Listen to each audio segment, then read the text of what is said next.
यहाँ सर्जन हुन्छ, प्राय सर्जनहरूलाई म हेरेर हुन्छु ठुलो गाडीमा हिँड्नुहुन्छ। हजुर तपाईँलाई म प्राय बाइकमा कसैको पछाडि बसेर हिँडिराख्नुहुन्छ, म त्यही देखिरहेको हुन्छु। किन गाडी छैन कि पैसा बढी कमाउनु हुन्न कि के हो कुरो? यस्तो छ, पैसा ठिकै हुन्छ होइन।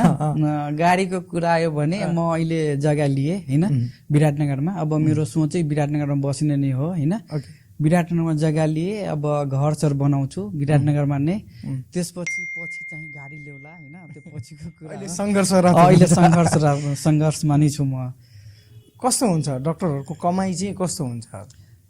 खुलाउन सकिन्छ अलिकति? मजाले जुन डक्टरले राम्रैसँग काम गर्नु भने राम्रै हुन्छ।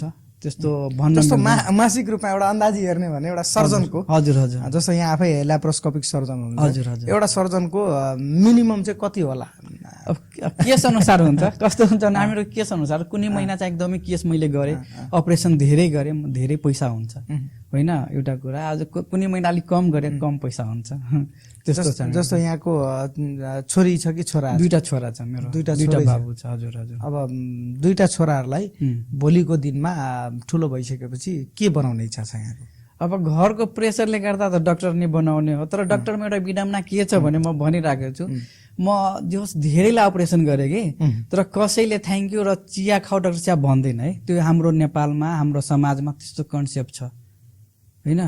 कस्तो हुन्छ भने जस्तै हामीहरू अपरेसन गरे, कसैको घाउ पाकिदियो भने त्यो हाम्रो समाजले बुझ्दैन कि यो कुराहरू। त्यो डक्टरले बिगारिदियो। तर म भन्छु नेपालको वा संसारको जुनसुकै डक्टर किन नहोस् होइन, कसैले आफ्नो बिरामी बिगार्दैन, त्यो पनि बुझ्नुपर्ने हुन्छ समाजलाई। अनि अर्को कुरा कस्तो छ भने जो बिरामीलाई जति माया हुन्छ नि के भन्छ डक्टरलाई, त्यो बिरामीप्रति होइन, त्योभन्दा बढी डक्टरलाई माया हुन्छ त्यो बिरामीप्रति। किनभने हामीहरूको आश के हुन्छ भने जस्तै एउटा बिरामी निको भएर गयो भने अर्को मनिर आउँछ, त्यस्तो हुन्छ है। हाम्रो समाज त्यस्तो छ होइन।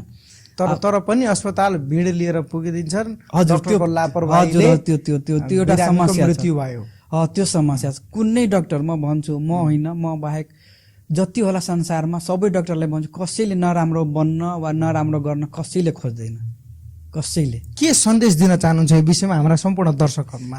यस्तो भन्छु होइन, अब डक्टर भनेको भगवान पनि होइन होइन। डक्टर भनेको भगवान होइन। डक्टरले एउटा पढेको हुन्छ, एउटा सिकेको हुन्छ, सिप सिकेको हुन्छ।